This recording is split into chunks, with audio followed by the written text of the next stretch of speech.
सभी साथियों को नमस्कार। द इंग्लिश लेबोरेटरी पर स्वागत है। अपनों ने 2 क्लासेस कर ली फ़ोनेटिक्स की, आज तीसरी क्लास है और डिप्थोंग्स पढ़ लिए थे अपनों ने, है ना?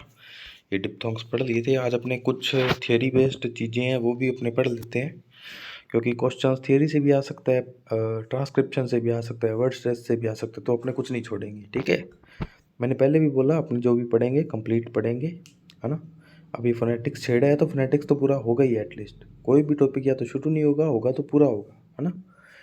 और सबसे पहली बात तो यही है, अभी आप हमारे टेलीग्राम ग्रुप से जुड़ जाना द इंग्लिश लेबोरेटरी से। वहाँ पर क्या है कि सीधा अपने कनेक्टेड रहते हैं एक दूसरे के साथ।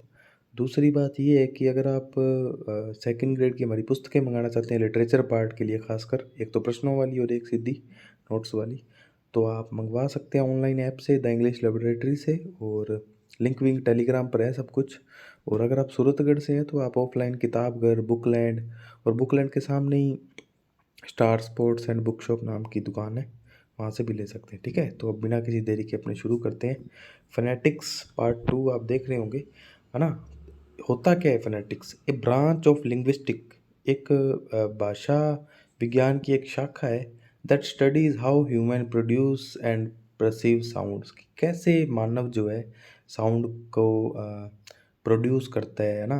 कैसे साउंड करता है इंसान बोलते वक़्त, और कैसे उसको परसीव करता है, कैसे उसको ग्रहण करता है, कैसे, है ना? इसमें अपने manner of articulation, place of articulation, ये सब आ जाते हैं। वो क्या होते हैं वो भी अपने बात करेंगे आने वाली क्लासेस में। आज अपने जो है इसकी थ्योरी पढ़ लेते हैं। तो फोनेटिक्स होते क्या है ये आपको पता लग गया होगा। ये भाषा विज्ञान की एक शाखा ही है, ठीक है? ब्रांच ऑफ लिंग्विस्टिक्स है। आप इंग्लिश के वर्डिंग पर ध्यान देना, हिंदी तो फिर भी गलत हो सकती है। जो कि जो साउंड्स कैसे प्रोड्यूस होते हैं, कैसे परसीव होते हैं, इन पे ध्यान रखता है। इंग्लिश जो है मैं पहले भी बता चुका हूँ एक फोनेटिक लैंग्वेज नहीं है। English is not a phonetic language, that is why we have to read phonetic topic separately. और इसीलिए हमें सेपरेटली पढ़ता पड़ता है ना? इसकी कोई अपनी वो नहीं है अलग से। जैसे हिंदी है तो हिंदी में फोनेटिक्स अपने अलग थोड़ी पढ़ते हैं, जैसे बोलते हैं वैसे ही लिखते हैं, ठीक है? जबकि इसमें ऐसा नहीं होता। तो कल को कहीं जो स्टेटमेंट में आ जाए English is a phonetic language, तो ये गलत बात होगी। English is not a phonetic language, ठीक है? The pronunciation of a word is not dependent on it's spelling, है ना? कि किसी भी शब्द की स्पेलिंग से आप उसका प्रोनाउंसिएशन गैस नहीं कर सकते। अब वर्ड है, ये देखो वर्ड शब्द ही आ गया इस लाइन में। अब ओ को अपने ए बोल रहे हैं वर्ड, है ना? तो ओ को तो वैसे तो वर्ड बोलना चाहिए। तो ये बात है, इंग्लिश को जैसा लिखा जाता है वैसा बोला नहीं जाता। अच्छा, एक बात मेरे को याद आ रही है थोड़ा सा। एक अपनों ने ना लिटरेचर वाले पार्ट में एक टॉपिक था, लिसिडस जो है ना, जॉन मिल्टन ने एडवर्ड किंग की याद में लिखी थी, वो एडवर्ड हेनरी मिसटाइप हो रखा है उसमें। तो आप उसको करेक्ट कर लेना। आप में से कोई भी जो मेरी बात सुन रहा हो उस क्लास में जो है, एलजी वाली क्लास में, आप लिसिडस जो है जॉन मिल्टन ने एडवर्ड किंग की याद में लिखी थी, तो आप करेक्ट कर देना उसमें। और आप एक और चीज़ करेक्ट करना, थिएटर 1642 में बंद हुए, 1660 में शुरू हुए थे दोबारा, 1664 शायद करवा रखा है, तो वो गलत है, ठीक है? तो आप ये करेक्ट कर लेना। जैसे अब अपने वापस फोनेटिक्स पे आ जाओ। The pronunciation of word is not dependent on spelling. जैसे अब THOUGH है, ठीक है? तो वैसे तो इसको दाऊ बोलना चाहिए, लेकिन इसको बोलते हैं दो, ठीक है? क्या बोलते हैं? दो। ये पेपर में आने लायक है। मैंने एक भी ऐसा एग्जाम्पल नहीं लिखा जो पेपर में आने लायक ना हो। दो है ना? दो। जबकि इसमें सिर्फ TH के बाद R लगा दें तो इसको थ्रू बोलते हैं, ठीक है? और ये सबसे इम्पोर्टेंट है, कोफ बोलते हैं इसको, कोफ। कफ नहीं बोलते, कोफ, ठीक है? और जबकि ROUGH को रफ बोलते हैं। तो GH देख लो आप कैसे बदल रहा है, OU देखो कैसे बदल रहा है। देखो, प्लाऊ, PLOUGH, अब यहाँ पे GH ऊ बन गया, है ना? बोला ही नहीं जा रहा, ऊ तो क्या बन गया, ओट, है ना? बर्फ, है ना? कई इसको बोरो बोलेंगे, कई इसको ब्राउ बोलेंगे, है ना? बरह बोलते हैं इसको, बरह। अब OUGH सब में आया है तो अलग अलग साउंड दे रहे। इसका मतलब इनको अपने बरह क्यों बोलते हैं, रफ क्यों बोलते हैं, दो, थ्रू अलग अलग क्यों बोल रहे हैं OUGH को? इसी के कारण जानना, इसी के नियम जानना ही फोनेटिक्स होता है। सीधी सी बात तो ये है। कल को आपको IPA की स्पेलिंग पूछ ले, ठीक है? तो इंटरनेशनल फोनेटिक अल्फ़ाबेट होती है ना? जो कि 44 साउंड्स होते हैं, है ना? एक इंटरनेशनल फोनेटिक एसोसिएशन भी होती है, वो भी IPA ही होता है। अल्फ़ाबेट, द नोटेशन, नोटेशन मतलब जैसे अपने संगीत सीखते हैं तो, म्यूज़िक सीखते हैं तो नोट होते हैं ना, नोट को होल्ड करो, उसी प्रकार से है ना। तो IPA जो है इंटरनेशनल फोनेटिक अल्फ़ाबेट, और सीधी सीधी बात करें तो वोवल और जो कॉन्सोनेंट्स हैं, जैसे जितने भी 44 प्रकार के साउंड्स हैं, है ना, वो किस पर बेस्ड है? लैटिन स्क्रिप्ट पर बेस्ड है। आप इस बात को ध्यान रखना। अल्फ़ाबेट या नोटेशन इनकी किस पर बेस्ड है? लैटिन स्क्रिप्ट पर। इंपॉर्टेंट है, ध्यान रखना, तभी नोट्स में ऐड किया गया। RP कभी भी आ जाए तो आपको इसका मतलब पता होना चाहिए। RP का मतलब रिसीव्ड प्रोनाउंसिएशन, और ये एक स्टैंडर्ड प्रोनाउंसिएशन है ब्रिटिश की, क्योंकि ओरिजिन कंट्री तो यही है ना, इंग्लिश मेन तो यही बोलते हैं, तो ब्रिटिश इंग्लिश, अमेरिकन इंग्लिश। तो स्टैंडर्ड वाली जो कौन सी है?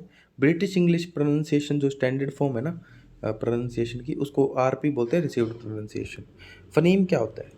Phoneme smallest unit of sound. अब स्मॉलेस्ट यूनिट बोले तो सिलेबल, है ना। फनीम आर 44 इन नंबर्स, है ना। 44 प्रकार के फनीम होते हैं, ध्यान रखिएगा। 44 प्रकार के फनीम, 44 साउंड, उसमें से 20 तो वोवल होते हैं। अब ये वोवल को भी कैसे बोलते हैं? वोवल, ठीक है, व नहीं बोला जाता, वे W वाला वे नहीं बोला जाएगा, वोवल, है ना, वावल, बोला जाएगा, ध्यान रखना, ये बहुत इंपॉर्टेंट सवाल है। 20 वोवल, जिसमें से कुछ डिप्थोंग्स, है ना, कुछ मोनोथोंग्स, ठीक है, 12 और 8 जो भी है, आपको बता पिछली क्लासेस में करवा दिया मैंने। और 24 कॉन्सोनेंट साउंड होते हैं, जैसे ABCD होती है, उसमें 5 वॉल होते हैं, और जो 21 होते हैं वो कॉन्सोनेंट होते हैं। वैसे ही फनीम्स भी जो है ना, 20 वोवल, जिसमें से 12 और 8 का रेशियो रहता है उसका, मोनोथोंग डिप्थोंग का, और 24 कॉन्सोनेंट, है ना। कॉन्सोनेंट साउंड क्या होती है? कॉन्सोनेंट क्यों बोला जाता है?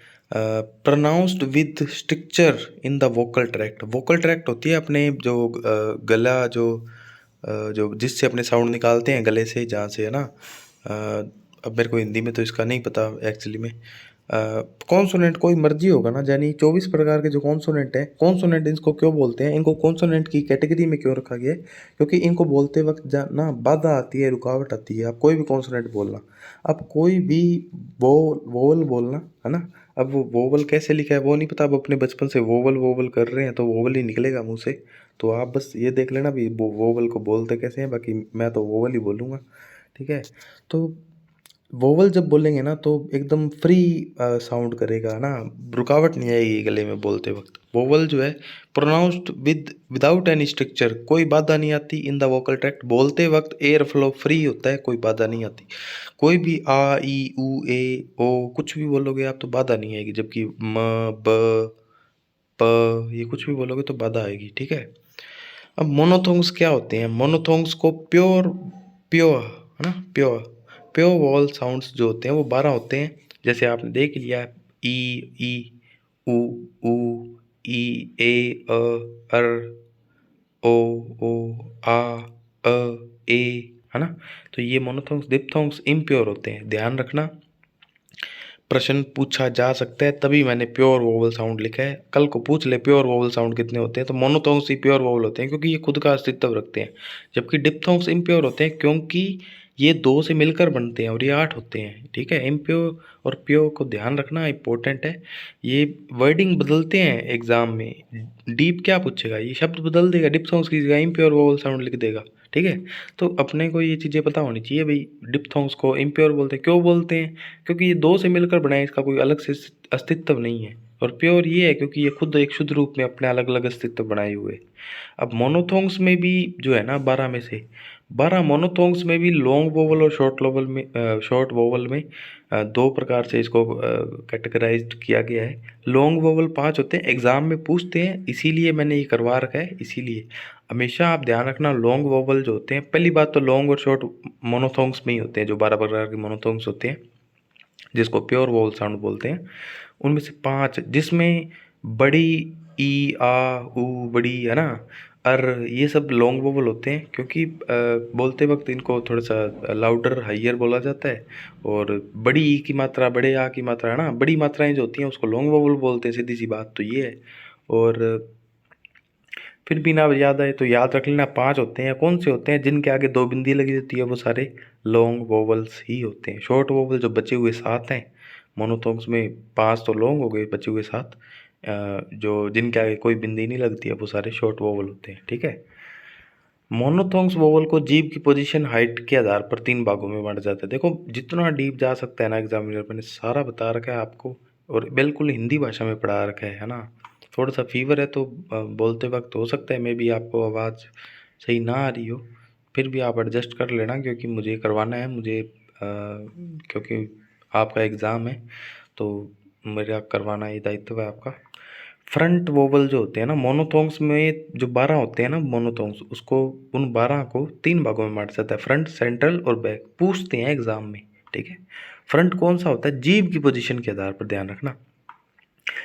फ्रंट जो वोवल साउंड होते हैं, जो मोनोथोंग्स होते हैं, जब आप इन चार, वो 4 होते हैं, इन 4 को जब बोलोगे ना तो जीभ आपके आगे रहेगी, जैसे ई, ए, है ना। आप देख लो चाहे बोल के, ये जितना भी है ना ये साइंस है, आप जो बोलोगे वो होगा भी। आप बोल के देख लो ई ए को, तो आपको आपकी जीभ आगे आएगी। सेंट्रल वोवल जो है ना मोनोथोंग्स, वो 3 होते हैं, अ और अर, ये सेंट्रल होते हैं। वो लॉन्ग और वो शॉर्ट वाले अलग हैं। ये फ्रंट, ये जीभ की पोजीशन के आधार पर है। और बैक जो है ना, ऊ ओ आ, ये सब बैक होते हैं। आप देख लेना जीभ आपके पीछे रहेगी, आप बोल के देख लेना। एग्जामिनर प्रश्न यहाँ से बनाता है, इसीलिए हो सकता है आप इसको लाइटली ले रहे हो, लेकिन मेरी तरफ से मैं इसको लाइटली नहीं ले रहा हूँ। मैं आपको बार बार चेता रहा हूँ कि मेरे द्वारा एक भी अल्फ़ाबेट भी ऐसा नहीं बोला जाएगा जो आपके एग्ज़ाम में ना आता हो। आपको मैं दिखाऊंगा एग्जामिनर ने ऐसा पूछा होगा, ठीक है। हमारा प्लेटफॉर्म छोटा है बट हमारा कंटेंट बहुत शानदार है। आप किसी मर्जी एजुकेटर को दिखा देना, एजुकेटर को, ठीक है। ये अ को न्यूट्रल साउंड, श्वा साउंड भी कहा जाता है, ये आपको बता दिया, पहले ही बता चुका हूँ मैं क्यों कहते हैं। अच्छा, एक अपने ये वॉइस्ड और वॉइसलेस पढ़ते हैं, थोड़ा सा अपना क्लास रहेगी आज की। वॉइस्ड और वॉइसलेस साउंड क्या होते हैं, जब हमारी वोकल कॉर्ड, जो हमारी ये जो बोलने वाली जो कॉर्ड होती है, नाल होती है ना, कंठ, जो कंठ होता है, में जिन साउंड को बोलते वक्त वाइब्रेशन होती है। वॉइस्ड कौन से होते हैं, जिनमें वाइब्रेशन होगी तो वॉइस्ड, अगर कंठ में वाइब्रेशन नहीं होगी, फ्री होएगा, तो वो वॉइसलेस होता है। और एग्जामिनर ये पूछता ही पूछता है, ठीक है। वॉइस्ड मतलब वॉइस निकलेगी, कंपन होगी, वॉइसलेस यानी कंपन नहीं होगी। अब वॉइसलेस याद कर लो, बाकी सारे वॉइस्ड ही होते हैं, ठीक है। देखो एक बात आप ये याद रखना, 20 के 20 मोनोथोंग्स और डिप्थोंग्स जो मिलाकर वोवल साउंड होते हैं ना, वो सारे वॉइस्ड होते हैं। वॉइसलेस सिर्फ कॉन्सोनेंट साउंड ही होते हैं। जो 24 होते हैं ना, उसमें से 9 जो हैं वॉइसलेस होते हैं, ठीक है। वो कैसे याद करना है वो भी मैं आपको बता दूंगा, लेकिन ये बात ध्यान रखना कि वोवल में से कोई भी वॉइसलेस नहीं होता। होता तो 24 के कॉन्सोनेंट में से ही है, और 15 कॉन्सोनेंट वॉइसलेस वॉइस्ड होते हैं। बाकी के जो 9 है ना, ये जो 9 ही याद रखने हैं आपको। बाकी जितने भी 35 प्रकार के साउंड होते हैं ना, जिनमें से 20 वोवल और 15 कॉन्सोनेंट, वो सारे वॉइस्ड होते हैं। अब कौन कौन से हैं, मैं आपको ट्रिक बता देता हूँ। आपको इतनी ट्रस्टेड और टेस्टेड ये जो देखो, मैं तो 3 बार लग गया, फर्स्ट सेकंड थर्ड में, और फर्स्ट में हालांकि लगा नहीं, बट मुझे उम्मीद पूरी अभी हो जाएगा, बाकी नहीं भी होगा तो वो भी कोई दिक्कत नहीं है। बट मैं आपको बता रहा हूँ कि ट्रस्टेड और टेस्टेड है ये फॉर्मूला। आप ज़रूर इसको याद रखना। वॉइसलेस पूछ लेता है एग्जामिनर, कौन सा वॉइसलेस है कौन सा नहीं है, ठीक है। पटक चफत से श है, ध्यान रखना। पटक चफत से श है। पै टे क, पटक च फ थ, पटक चफत से श है, ध्यान रखना। बहुत इंपॉर्टेंट ट्रिक है ये। आपका कभी भी एग्ज़ाम में आगे अलविलर विलर इसकी भी ट्रिक्स आएंगी, ठीक है। तो आपको ध्यान देना है ये बात को, मैं बोल रहा हूँ वॉइसलेस नो ही याद रखने हैं, बाकी सारे वॉइस्ड होते हैं। पटक चफत से श है, प ट क च फ थ से श है। 10-15 बार बोलोगे याद हो जाएगा। पटक चफत से श है, मेरे को तो 2-3 साल से याद है। हम ऊपर वाले साउंड को बोलते हैं तो उनमें कंपन होती है। क्यों होती है सर? क्योंकि हम गलत बोलते हैं। जैसे पै को अंग्रेज पै नहीं बोलते, पै को अंग्रेज क्या है, फै बोलते हैं। क्योंकि तथा टे को ठ बोला जाता है, ठ, टे और ठ मिक्स, है ना। अंग्रेजी में टे नाम की नहीं, ठ नाम की साउंड होती है। और भी जैसे तय है तो अंग्रेजी में नहीं होता तय, है ना। तो अंग्रेजी में और हिंदी में फ़र्क बहुत है, लेकिन कुछ जो है ना वर्ण होते ही नहीं है अंग्रेजी में, ठीक है। तो अपने बोलते हैं प, तो पै में तो वाइब्रेशन होगी, जबकि फ बोलेंगे तो नहीं होगी। ठीक है। तो वास्तव में तो उसको फै ही बोला जाता है, जबकि अपने बोलते हैं तो कंपन होती है। तो उस अपने को अपने अनुसार नहीं देखना, अंग्रेजों के अनुसार देखना है। और टै को ठ बोलते हैं तो उनको वाइब्रेशन नहीं होती। ठीक है। तो ध्यान रखना, वॉइसलेस नो होते हैं, पटक चफत सश है। नोट, अतः इन 9 वॉइस्ड कॉन्सोनेंट साउंड को छोड़कर बाकी 15 कॉन्सोनेंट साउंड व 20 वोवल साउंड वॉइस्ड कहलाते हैं। यानी टोटल 35 वॉइस्ड साउंड होते हैं, जिसमें से 20 वोवल, जिसमें 12 मोनोथोंग्स, 8 डिप्थोंग्स और 15 कॉन्सोनेंट। पटक चपत सशय के अलावा बाकी सब क्या होते हैं, वॉइस्ड होते हैं। ध्यान रखना, ये आर्टिकुलेशन है, place of articulation, manner of articulation, सबसे ज़्यादा प्रश्न यहीं से आते हैं, वो अपने नेक्स्ट क्लास में करेंगे। आज 15 मिनट की क्लास हुई अपनी, है ना, तीसरी क्लास थी। थोड़ा सा फीवर है, नहीं तो मैं आपको और भी करा देता। ठीक है। फिर भी मैं मानता हूँ भाई, जितना भी मैं बोल रहा हूँ वो आपके एक भी सेकंड वेस्ट नहीं करेगा। ठीक है। तो टेलीग्राम से ज़रूर जुड़ें। अगर वीडियो पसंद आई लाइक करें, नहीं आई डिसलाइक करें। सब्सक्राइब करना हो तो करें, नहीं करना हो तो भी कोई बात नहीं है। शेयर भी कोई बात नहीं है, नहीं करोगे तो। और बच्चे मेरे से हमेशा ही कहते हैं कि सर ये क्लासेस हमारे को पहले मिल जाती तो क्या पता, है ना। तो ठीक है, बस हमारा प्लेटफॉर्म छोटा है, संसाधन कम है, जितना हो पा रहा है कर रहे हैं। बाकी आप सबका सहयोग होगा, आप अगर अपने मन से शेयर करेंगे तो हम भी एक दिन अच्छे मुकाम पर पहुंचेंगे।